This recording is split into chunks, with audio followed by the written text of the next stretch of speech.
संसार में जीव दुखी क्यों रहता है, उसके पास इतने दुख क्यों है, क्यों परेशान रहता है? तो श्री महाप्रभु ने कहा, श्री चैतन्य महाप्रभु ने अपनी वाणी में कहा, कृष्ण भूली सही जीव अनादि बहिर्मुख। आदमी दुख क्यों है, दुख में क्यों है, क्यों दुखी है? कृष्ण भूली सही जीव अनादि, अनादि अनादि काल तक। एक आध साल मत सोचना।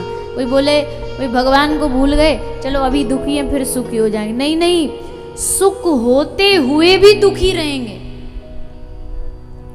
कोई कोई नहीं देखते आप जीवन में, उनको देखो तो लगेगा अरे भगवान ने इनको जीवन में सब सुख दिया है, पर फिर भी वो दुखी रहते हैं और दुखी बांटते हैं। तो इसलिए उनको देख के लगेगा कि भाई क्यों ये दुखी हैं?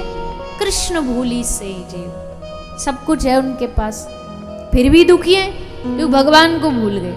और जो भगवान को भूलेगा, महाप्रभु कहते हैं, वो अनादि अनादि कालों तक, एक आध साल नहीं, अनादि काल तक दुख में ही भुगतता रहेगा, दुख का ही अनुभव करता रहेगा। अब किसी आदमी को गर्मी लग रही हो और फिर भी वो आग के पास और नजदीक नजदीक जाता जा रहा है, जाता जा रहा है, तो जितना आग के पास जाएगा तो उसकी गर्मी बढ़ेगी कि ठंडक बढ़ेगी? कहिए ना, गर्मी बढ़ेगी। तो अगर उसको गर्मी को कम करना है तो आग की तरफ भागना चाहिए या पंखा कूलर एसी की तरफ भागना चाहिए? अब खुद ही आग की तरफ भागे और कहे कि नहीं नहीं हमारे हमको तो ठंडक नहीं मिल रही, तो कैसे मिलेगी? अब संसार में जब आदमी जानबूझ करके दुख की ओर भागता है, भगवान की तरफ से पीठ करके संसार की तरफ भाग रहा है, तो फिर भगवान कहेंगे तो कि ये तो तेरी पागलपन है। सन्मुख होए जीव मोय जबहि, जन्म कोटि अगनाशो तबहि। भगवान कहते जब जीव मेरे सन्मुख आएगा तब तो उसको मैं उसके दुखों को विपत्तियों को समाप्त करूंगा, पर आए तो जन्म कोटि, एक आध बार के नहीं कह रहे, जन्मों जन्मों के जितने पाप सब नष्ट कर दूंगा, सब माफ कर दूंगा। पर वो कब होगा? जब सन्मुख होए जीव मोए जबहि। तो कृष्ण को भूलने के कारण दुख मिला। अब अगर हमें फिर से वही आनंद चाहिए, सुख चाहिए, तो क्या करना है? सच्चिदानंद रूपाय विश्वोत्पत्त्यादि हेतवे तापत्रय विनाशाय श्री कृष्णाय वयम नुमः। उस भगवान की ओर चलो। कौन सा भगवान? जो सच्चिदानंद है। सच्चिदानंद कैसे है? सच्चिदानंद इसलिए है क्योंकि पहला ही शब्द है, भगवान का गुण है सच, सत्य।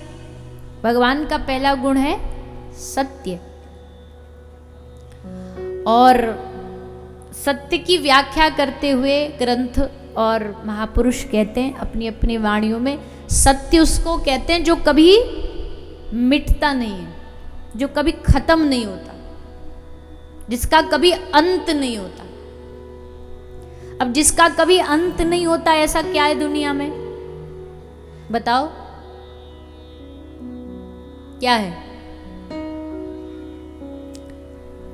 ये मनुष्य शरीर है जिसका अंत ना हो? बताइए ना, हाँ के नहीं? नहीं? ले इसकी तो पूछो ही मत, इस मनुष्य शरीर की तो बात पूछो ही मत। कब कहाँ चलते चलते धोखा दे जाए पता ही नहीं लगता। कोई नाच रहा है, नाचते नाचते अटैक आ गया, धोखा दे दिया। कोई घर से अच्छे खासे गाड़ी में बैठ के निकले, एक्सीडेंट हो गया, वहां मिट गया, वहां नष्ट हो गया। तो शरीर तो दूर दूर तक भी इसका सत्य से कोई लेना देना नहीं है। पंच भौतिक असत्य होता तो जाकर के मरने के बाद इसको कोई जला थोड़ी ना आता। घर में बढ़िया जैसे फोटो फ्रेम रखते हैं वैसे मनुष्य के शरीर को फ्रेम करवा के रखते, बोले भैया ये घर से नहीं जाना चाहिए।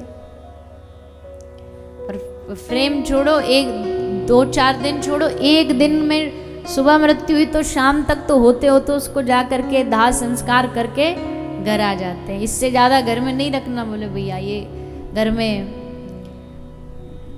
ज्यादा देर तक ये मुर्दा शरीर को रखना नहीं चाहिए, जल्द से जल्द इसको जला के आ जाओ। तो ये सत्य हो ही नहीं सकता। जिस घर में हम रहते हैं वो भी सत्य नहीं, कुछ दिन पहले बना और कुछ दिन बाद फिर वो टूट जाएगा, खत्म हो जाएगा। जिस गांव में हम रहते हैं वो भी सत्य नहीं, क्योंकि कब कब कौन सा शहर कब कहाँ डूब जाए क्या पता। बड़ी बड़ी विरासतें राजाओं की मिट्टी में मिल गई। अच्छा चलो ठीक है, गांव शहर ये तो मान लिया। अच्छा जिस धरती पे हम रहते हैं ये तो सत्य होगी, तो क्या ये सत्य है धरती? बताइए ना, हाँ के नहीं? शास्त्र कहते महाप्रलय आएगी, ये भी नष्ट हो जाएगी, पृथ्वी भी खत्म हो जाएगी, सूर्य भी, चांद भी, तारे भी। महाप्रलय के समय तो सारा ब्रह्मांड खत्म हो जाएगा, सब कुछ नष्ट हो जाएगा, कुछ नहीं बचेगा। तो फिर बचेगा क्या? तो बोले बचेगा बस एक, और वो क्या है? वो है इस दुनिया को बनाने वाला भगवान और उसका नाम। उसको कभी कोई मिटा नहीं सकता, उसको कभी कोई नष्ट कर नहीं सकता। इसलिए संसार में कोई चीज सत्य कह सकते हैं किसी चीज को, तो वो केवल भगवान। इसलिए सत्य ही, भागवत की शुरुआत सत्य से होती है, सच्चिदानंद से होती है। अगला गुण भगवान का चिद है, मतलब भगवान का चैतन्य स्वरूप है। एक होके भी वो अनेक बन के विराजमान है, सबके घट में विराजमान है, सबके चित्त में विराजमान है। इसलिए वो चिदानंद है, वो आनंद स्वरूप है। आनंद स्वरूप इसलिए कहा गया क्योंकि भगवान प्रसन्नता की, खुशियों की पूंजी है। भगवान प्रसन्नता की पूंजी है, इसलिए आनंद स्वरूप भगवान को माना गया। सच्चिदानंद रूपाय विश्वोत्पत्त्यादि हेतवे।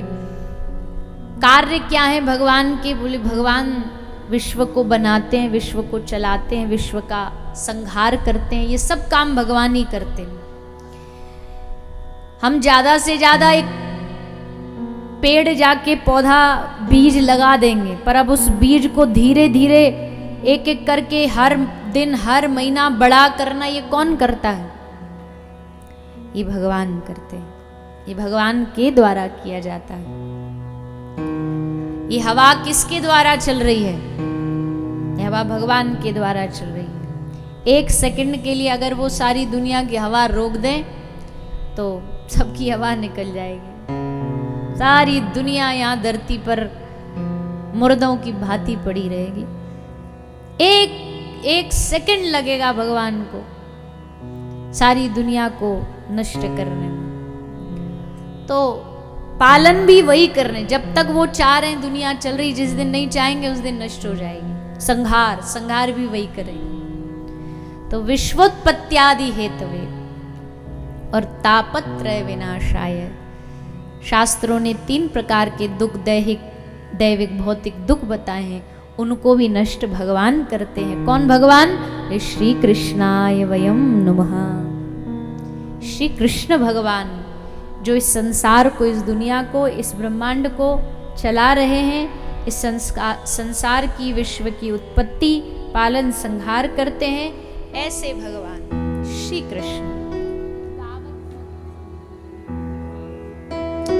क्यों कृष्ण इस संसार को चला रहे हैं? क्या अकेले चला सकते हैं वो?